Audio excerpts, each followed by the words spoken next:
आज हम लोग भारतीय राज्य व्यवस्था का एक महत्वपूर्ण अध्याय राज्य की नीति निर्देशक तत्व directive principles of state policy के बारे में अध्ययन करेंगे। राज्य नीति के निर्देशक तत्वों का उल्लेख संविधान के भाग 4 के अनुच्छेद 36 से 51 तक में किया गया है। 36 से 51 तक में राज्य के नीति निर्देशक तत्व ये 42वां संविधान संशोधन 1976 और 44वां संविधान संशोधन 1978 ये याद रखेंगे। हमेशा बार बार एग्जाम में पूछा भी जाता है कि 42वां संविधान संशोधन कब हुआ। 1976 में। ये 4 को प्लस करेंगे, ये लास्ट वाला 6 आया और ये 4 4 ये 8, ये हमेशा याद रखेंगे। 42वां संविधान संशोधन 1976, 44वां संविधान संशोधन 1978 ये भी याद रखेंगे। भाग 4 बिल्कुल मैथमेटिक्स की तरह लिखेंगे। 36 से 51 तक में है उल्लेख। 86वें संविधान संशोधन 2002 में अनुच्छेद 45 की विषय वस्तु को बदला गया और प्राथमिक शिक्षा को अनुच्छेद 21A के तहत मूल अधिकार, ठीक है, 6 वर्ष की आयु तक निःशुल्क शिक्षा संशोधित निर्देशक तत्वों में राज्य में अपेक्षा की गई। अब यहाँ पे देखेंगे कि राज्य की नीति निर्देशक तत्व आयरलैंड के संविधान से लिया गया है। अब आगे देखेंगे।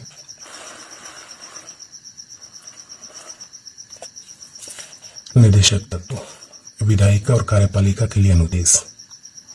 आधुनिक लोकतांत्रिक राज्य में आर्थिक, सामाजिक और राजनीतिक विषयों में निर्देशक तत्व महत्वपूर्ण है। इसे मैं समझा देता हूँ। आधुनिक लोकतांत्रिक राज्य में, भारत एक लोकतांत्रिक गणराज्य है, में आर्थिक, सामाजिक और राजनीतिक विषयों में, आर्थिक, सामाजिक और राजनीतिक विषय, सबसे पहले समझेंगे कि आर्थिक विषय क्या है, सामाजिक विषय क्या है और राजनीतिक विषय क्या है। राजनीतिक विषय वो है जिसमें कि आपके जितने भी तरह के कार्यपालिका में आ जाते हैं। आर्थिक विषय वो है जिसमें कि भारतीय अर्थव्यवस्था, राज्य की अर्थव्यवस्था इत्यादि आते हैं। और सामाजिक अर्थव्यवस्था वो है जिसमें कि ग्रामीण, शहरी रहन सहन इत्यादि हैं।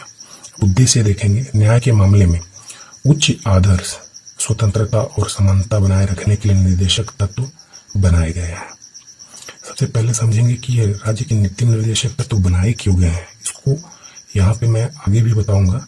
यहाँ पे उद्देश्य न्याय के मामले में उच्च आदर्श, स्वतंत्रता और समानता बनाए रखने के लिए निर्देशक तत्व बनाए गए हैं। इसको अगर शॉर्ट में अगर कहें तो लोक कल्याणकारी राज्य बनाने के उद्देश्य से ही राज्य के नीति निर्देशक तत्व का गठन किया गया है या समावेश किया गया है। राज्य के नीति निर्देशक तत्व का समावेश किया गया है लोक कल्याणकारी राज्य के निर्माण के लिए। आगे पढ़ेंगे। प्रस्तावना, प्रेम्बल में भी निर्देशक तत्वों की एक झलक दिखलाई पड़ती है। उद्देश्य लोक कल्याणकारी राज्य, देखिए आ गया, का निर्माण, न कि तानाशाही ऑटोक्रेसी। लोक कल्याणकारी राज्य के उद्देश्य से ही नीति निर्देशक तत्वों का निर्माण किया गया है और विभिन्न अनुच्छेद के माध्यम से राज्य में और केंद्र में लोक कल्याणकारी कुछ योजनाओं का पालन और अनुपालन किया जाता है। मूल उद्देश्य आर्थिक और सामाजिक लोकतंत्र की स्थापना। यहाँ पे ध्यान देंगे, ये आर्थिक और ये सामाजिक लोकतंत्र की स्थापना। आर्थिक, गांव या ग्रामीण क्षेत्र में जैसे असमानता है, कुछ लोग गरीब हैं, कुछ लोग अमीर हैं, कुछ लोगों के पास कोई भी खाने तक के लिए दिक्कत है, तो आर्थिक और सामाजिक लोकतंत्र की स्थापना और उनमें समानता का समन्वय स्थापित करना, यही मूल उद्देश्य है। आगे आएंगे। नए निर्देशक तत्व। 42वें संशोधन अधिनियम 1976 में निर्देशक तत्व की मूल सूची में 4 तत्व और जोड़े गए। ये ध्यान देंगे, ये यूपीएससी के लेवल से बहुत ही महत्वपूर्ण है कि 4 तत्व कब जोड़े गए।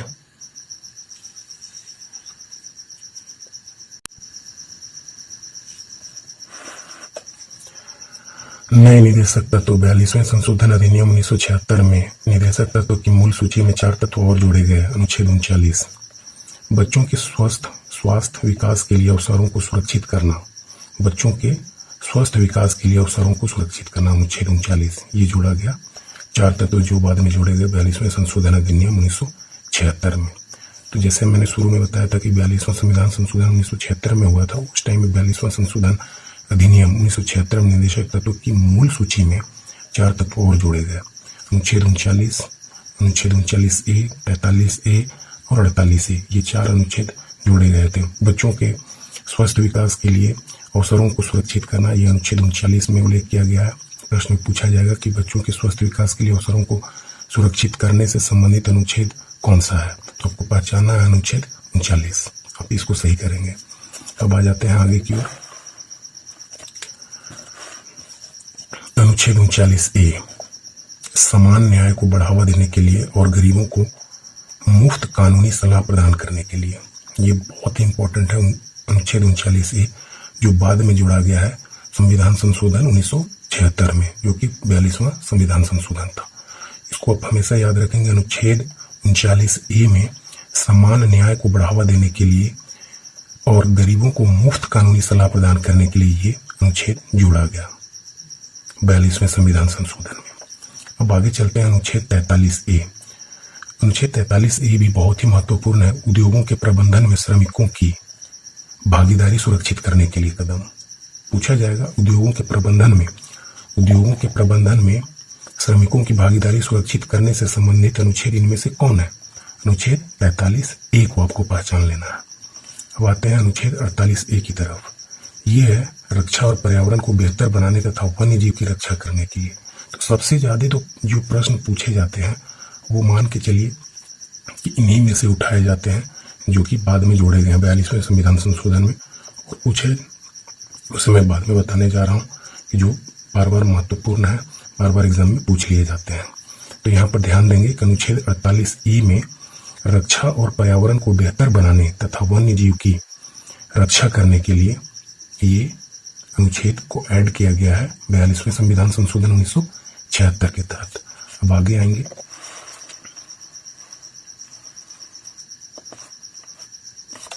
मूल अधिकारों के साथ निदेशक तत्व संविधान की आत्मा एवं दर्शन है। यह कथन डॉक्टर B.R. अम्बेडकर का है। अगर प्रश्न में ऐसा सवाल पूछ दे आपसे, मूल अधिकारों के साथ निदेशक तत्व संविधान की आत्मा एवं दर्शन है, यह कथन किसका है? B.R. अम्बेडकर का है। याद कर लेंगे। निदेशक तत्व और अधिकारों को संविधान की मूल आत्मा किसने कहा है? तो आपको याद रखना ग्रेनविल ऑस्टिन ने कहा है। निदेशक तत्व और अधिकारों को संविधान की मूल आत्मा ग्रेनविल ऑस्टिन ने कहा है। अनुच्छेद 36 परिभाषा। अनुच्छेद 37 स्टार्ट होता है। देखिए यहाँ पे मैं एक बात बता देना चाहता हूँ कि जो अनुच्छेद 36 से 51 तक है उसमें अनुच्छेद 36 में परिभाषा है कि राज्य के नीति निर्देशक क्या है, राज्य की नीति निर्देशक तत्व है क्या, उसके बारे में परिभाषा दी गई है। तो 36 बिल्कुल भी परीक्षा के दृष्टिकोण से बिल्कुल भी इंपॉर्टेंट नहीं है। अनुच्छेद 37 की अगर बात करें तो इसमें देख लेते हैं कि क्या है, ये लागू करने से संबंधित है। आगे देखते हैं क्या है। ये देखिए अनुच्छेद 37 आर्टिकल 37, इसमें क्या है आप ध्यान से देखिए। निदेशक तत्व देश के शासन में मूलभूत है और विधि बनाने में इन तत्वों को लागू करना राज्य का कर्तव्य होगा। ये बहुत ही महत्वपूर्ण है, लेकिन एग्जाम के दृष्टिकोण से उतना भी महत्वपूर्ण नहीं है। लेकिन आपको यह समझने के दृष्टिकोण से महत्वपूर्ण है कि जब आप मेंस एग्जाम में आप लिखने लगेंगे तब ये मेंस एग्जाम के दृष्टिकोण से यूपीएससी में बहुत ही महत्वपूर्ण है कि निदेशक तत्व देश के शासन में मूलभूत है और विधि बनाने में इन तत्वों को लागू करना राज्य का कर्तव्य होगा। ये एक ऐसा आर्टिकल है, एक ऐसा अनुच्छेद है जिसमें कि लागू करने के लिए बाध्यता के संबंध में कहा गया है कि निदेशक तत्व देश के शासन में मूलभूत है और विधि बनाने में इन तत्वों को लागू करना राज्य का कर्तव्य होगा। कर्तव्य की बात की गई है राज्य का।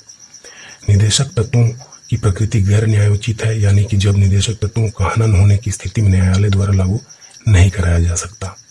निदेशक तत्वों की प्रकृति गैर न्यायोचित है। ये अगर डिमेरिट्स की अगर बात की जाए, कुछ निदेशक तत्वों में खामियों की अगर चर्चा की जाए तो ये एक खामी है। निदेशक तत्वों की प्रकृति गैर न्यायोचित है, यानी कि जब निदेशक तत्वों का हनन होने की स्थिति में न्यायालय द्वारा लागू नहीं कराया जा सकता। अब यहाँ पर आगे देखिएगा, आपको स्पष्ट हो जाएगा कि क्या है। अनुच्छेद 14 तथा अनुच्छेद 19 के संबंध में तर्कसंगत मानते हुए न्यायालय द्वारा असंवैधानिकता से बचा जा सकता है। अनुच्छेद 14 तथा अनुच्छेद 19 के संबंध में तर्कसंगत मानते हुए न्यायालय द्वारा असंवैधानिकता से बचा जा सकता है।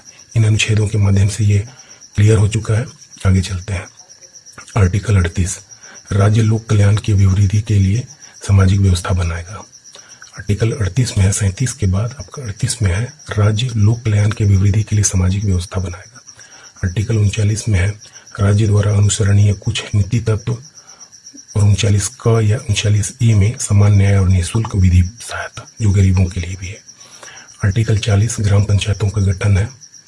आर्टिकल 41 कुछ दशाओं में काम, शिक्षा और लोक सहायता पाने का अधिकार है।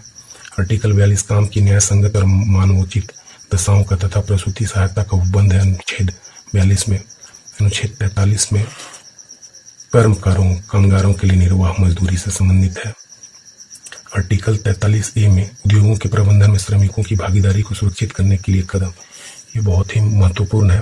उद्योगों के प्रबंधन में श्रमिकों की भागीदारी को सुरक्षित करने के लिए कदम कहाँ है? 43A में, जैसा कि मैंने पहले भी बताया था, ये महत्वपूर्ण है।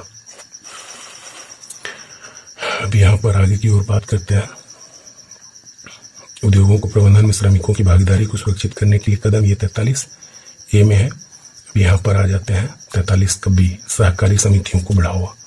ठीक है, ये उतना महत्वपूर्ण नहीं है। आर्टिकल 44 भारत के समस्त राज्य क्षेत्र में नागरिकों के लिए एक समान सिविल संहिता। 44 जैसा कि 44 ये इक्वल है, तो आप याद रख सकते हैं कि भारत के समस्त राज्य क्षेत्र में नागरिकों के लिए एक समान सिविल संहिता होगा। आर्टिकल 45 सभी बालकों को 14 वर्ष की आयु पूरी करने तक निःशुल्क और अनिवार्य शिक्षा देना। आर्टिकल 46 अनुसूचित जाति SC और अनुसूचित जनजाति ST और समाज के कमजोर वर्गों के शैक्षणिक और आर्थिक हितों को प्रोत्साहन, साथ ही सामाजिक न्याय में शोषण से सुरक्षा। ये आर्टिकल 46 में है, याद रखेंगे, ये भी इंपॉर्टेंट है। अनुच्छेद 47 पोषाहार स्तर और जीवन स्तर को ऊंचा करने तथा लोक स्वास्थ्य को सुधार करने का राज्य का कर्तव्य। अनुच्छेद 47 में पोषाहार स्तर और जीवन स्तर को ऊंचा करने, कहने का मतलब है कि ये एक ऐसा अनुच्छेद 47 के तहत ही स्वास्थ्य के लिए नुकसानदायक जो नशीली दवाओं, मदिरा, ड्रग्स पर प्रतिबंध लगाया गया। ये अनुच्छेद 47 में पोषाहार स्तर, जैसे जिससे कि पोषक तत्वों का विकास हो सके, लोगों का भलाई हो सके, वैसी चीज़ों को बढ़ावा देना है। उन चीज़ों का इंडस्ट्री भी लगा सकते हैं। अगर पोषाहार स्तर को बढ़ावा देने से संबंधित अगर गौपालन है तो गौपालन को बढ़ावा दिया जा सकता है। ठीक है, तो ये आपका अनुच्छेद 48 में आ जाता है। कृषि एवं पशुपालन का संगठन, गाय, बछड़ा व अन्य दुधारू पशुओं की बलि पर रोक, इनकी नस्लों में सुधार, ये इम्पैक्ट है। कृषि एवं पशुपालन का संगठन ये करने के लिए राज्य को दायित्व दिया गया है, कर्तव्य है। राज्य का कर्तव्य है कि कृषि एवं पशुपालन का बढ़ावा होगा। पोषाहार स्तर और जीवन स्तर को ऊंचा करने तथा लोक स्वास्थ्य को सुधार करने का राज्य का कर्तव्य होगा। इसी का इम्पैक्ट है इस स्वास्थ्य के लिए नुकसानदायक नशीली दवाओं, मदिरा, ड्रग्स पर प्रतिबंध। तो प्रश्न में पूछा जाता है कि स्वास्थ्य के लिए नुकसानदायक नशीली दवाओं, मदिरा, ड्रग्स पर प्रतिबंध किस अनुच्छेद के तहत लगाया जाता है? तो भी 47 ही होगा, अनुच्छेद 47। और पोषाहार स्तर और जीवन स्तर को ऊंचा करने तथा लोक स्वास्थ्य को सुधार करने का राज्य का कर्तव्य, ये किस अनुच्छेद में है? तो भी अनुच्छेद 47 ही है। तो दोनों एक दूसरे से संबंधित है। पोषाहार का स्तर मतलब लोगों में अच्छी चीज़ों को खाने के लिए बढ़ावा देना है, तो इससे संबंधित अगर है तो आप ध्यान देंगे कि दोनों ही एक दूसरे का पूरक है। अगर अच्छी चीज़ों को अगर खाया जाएगा तो अच्छी चीज़ों को खाना है और स्वास्थ्य में अगर सुधार करना है तो जाहिर सी बात है कि आप क्या करेंगे, वैसे नुकसान देने वाली नशीली चीज़ों पर प्रतिबंध लगाएंगे। तो ये याद रखेंगे, अनुच्छेद 47 में है। अनुच्छेद 48 में ध्यान देंगे, अनुच्छेद 48 में कृषि एवं पशुपालन का संगठन है। इसका प्रभाव है कि गाय, बछड़ा व अन्य दुधारू पशुओं की बलि पर रोक और उनकी नस्लों में सुधार को प्रोत्साहन। जब कृषि एवं पशुपालन संगठन की बात हो रही है कि पशुपालन को बढ़ावा देना है, कृषि को बढ़ावा देना है, तो जाहिर सी बात है कि गाय, बछड़ा और अन्य दुधारू पशुओं की बलि पर भी रोक लगेगा। तो दोनों एक दूसरे का पूरक है। जब हम पशुपालन को तभी हम बढ़ावा दे सकते हैं जब दुधारू पशुओं की बलि पर रोक होगा। विभिन्न प्रकार के पशुपालन को बढ़ावा दिया जा सकेगा, चाहे वो ग्रामीण क्षेत्र में हो और कृषि क्षेत्र में हो। तो ये बहुत ही इंपॉर्टेंट है, अनुच्छेद 48, ये आप याद रखेंगे। अब आगे करते हैं बात अनुच्छेद 48 का ये 48A पर्यावरण का संरक्षण एवं संवर्धन, साथ ही वन एवं वन्य जीवों की रक्षा। ये बहुत ही महत्वपूर्ण है। अनुच्छेद 48A बहुत ही महत्वपूर्ण है। पर्यावरण का संरक्षण एवं संवर्धन, साथ ही वन एवं वन्य जीवों की रक्षा। ये बहुत बार एग्जाम में आता है कि पर्यावरण का संरक्षण एवं संवर्धन, साथ ही वन एवं वन्य जीवों की रक्षा। तो अनुच्छेद 48A में अब इससे ये भी समझ सकते हैं, जैसे ऊपर में हम लोगों ने समझा कि एक दूसरे का इम्पैक्ट भी पड़ता था। अब यहाँ पे पर्यावरण का संरक्षण का बात है, तो पर्यावरण संरक्षण की बात की जा रही है। तो अगर कोई पर्यावरण को नुकसान पहुंचा रहा हो, पेड़ पौधों को काट रहा हो, तो उसमें कौन सा एक्ट लगेगा? अनुच्छेद 48A के तहत ही उसमें प्रतिबंध लगाया जा सकेगा, क्योंकि पर्यावरण का संरक्षण एवं संवर्धन, साथ ही वन एवं वन्य जीवों की रक्षा। वन्य जीवों की रक्षा, अगर मान के चलिए वन्य जीवों का हत्या अगर किया गया है, जैसे सलमान खान ने काले हिरन का शिकार किया है, तो उस पर अगर एक्ट अगर लगा होगा तो अनुच्छेद 48A के तहत ही लगा होगा। और भी धाराएं लगी होंगी, लेकिन जैसा कि इसमें उल्लेख किया गया है कि पर्यावरण का संरक्षण एवं संवर्धन की जिम्मेदारी जो है वो राज्य की होगी। तो पर्यावरण के संरक्षण की जिम्मेदारी जब राज्य की होगी तो ये तो कर्तव्य और मूल अधिकार से संबंधित बात हो गया कि राज्य का ये कर्तव्य है, ठीक है, और पर्यावरण का संरक्षण किया जाएगा और साथ ही संवर्धन होगा। तो उस जगह पे कोई अगर इन चीजों का अगर हनन अगर करेगा तो इसी नियम का उल्लंघन होगा। इसलिए याद रखेंगे, अनुच्छेद 48 में जिस प्रकार से कृषि एवं पशुपालन का संगठन का बात किया गया है, कृषि एवं पशुपालन के बढ़ावे की बात की गई है, गाय बछड़ा व अन्य दुधारू पशुओं की बलि पर रोक की बात की गई है, आप उसी तरीके से इसको भी समझेंगे कि आप किसी भी वन्य जीव को नुकसान पहुंचाने से संबंधित जो भी अनुच्छेद या धाराएं लगाई जाएंगी वो अनुच्छेद 48A से संबंधित होगी। पर्यावरण का संरक्षण की पूर्ण जिम्मेदारी एवं उसके संवर्धन मतलब उसके विकास की पूर्ण जिम्मेदारी राज्य अथवा केंद्र का ही होगा।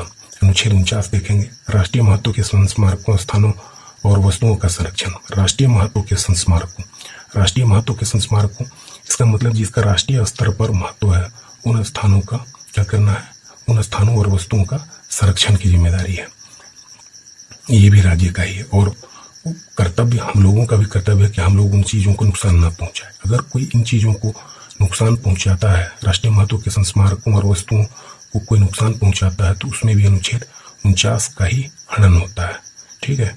और अनुच्छेद 49 के में ही बदलाव करके राष्ट्रीय महत्व के संस्मारकों और स्थानों और वस्तुओं का संरक्षण से संबंधित नियमों में बदलाव संभव हो सकता है। तो यह नियम को बिल्कुल याद रखेंगे। अनुच्छेद 50 और ये लास्ट है, कार्यपालिका से न्यायपालिका का पृथक्करण। ये बहुत ही इंपॉर्टेंट है, इसको मैं समझा देता हूँ कि कार्यपालिका से न्यायपालिका का पृथक्करण आखिर वास्तव में है क्या।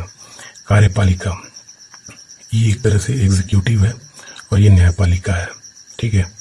कार्यपालिका और न्यायपालिका को दोनों को एक दूसरे से इसलिए अलग रखना है कि अगर मान लीजिए कार्यपालिका और न्यायपालिका दोनों एक दूसरे से अगर मिल जाता है तो भ्रष्टाचार बहुत ज़्यादा बढ़ने की संभावना बहुत हद तक बढ़ जाती है। जैसे कार्यपालिका में कोई ऑफिसर है, कोई भी पदाधिकारी है, वो अगर न्यायपालिका का अगर संरक्षण प्राप्त कर लेता है तो और भी ज़्यादा भ्रष्टाचार करेगा। तो यहाँ पे क्या है कि न्यायपालिका कार्यपालिका से दोनों का पावर में और दोनों के नीति नियमों में क्या किया गया है, पृथक्करण किया गया। कार्यपालिका को न्यायपालिका से पृथक किया गया। अब देखिएगा कि कभी कभी भ्रष्टाचार में लिप्त जो पदाधिकारी होते हैं न्यायपालिका का संरक्षण प्राप्त कर लेते हैं। अब बहुत बार सुने होंगे कि जो पावर वाले लोग होते हैं वो थोड़ा सा पैसा या रसूख का प्रयोग करके वो थोड़ा सा जल्दी ही जेल से या न्याय व्यवस्था को चुनौती देते हुए वो जेल से बाहर आ जाते हैं। तो ऐसा माना जा सकता है कि ये पृथक्करण में कहीं न कहीं चोट है, कहीं न कहीं पृथक्करण पर कहीं न कहीं उल्लंघन है, नियम का उल्लंघन है। तो यही है अनुच्छेद 50, जिसमें कि कार्यपालिका से न्यायपालिका का पृथक्करण की बात भी राज्य के नीति निर्देशक तत्वों में की गई है। अनुच्छेद 51, शांति, अंतर्राष्ट्रीय शांति और सुरक्षा का की अभिवृद्धि, ये बहुत ही इंपॉर्टेंट ये भी है। अनुच्छेद 51, अंतर्राष्ट्रीय शांति और सुरक्षा की अभिवृद्धि, जितने भी तरह के जैसे यूएन में मीटिंग्स होते हैं, यूएनएससी में, यूनाइटेड नेशन सिक्योरिटी काउंसिल में, तो ये जितने भी अंतर्राष्ट्रीय शांति और सुरक्षा का अभिवृद्धि अनुच्छेद 51 को ही बढ़ावा देता है, अनुच्छेद 51 को ही संरक्षण देता है। तो आज का अध्याय यही तक, राज्य के नीति निर्देशक तत्व का सारांश में अध्ययन यही है। आप इसको दोबारा वीडियो के माध्यम से दोबारा रिपीट करके भी देख सकते हैं कि कौन सा अनुच्छेद में मैंने क्या क्या समझाया हुआ है। और वीडियो देखने के लिए बहुत बहुत धन्यवाद।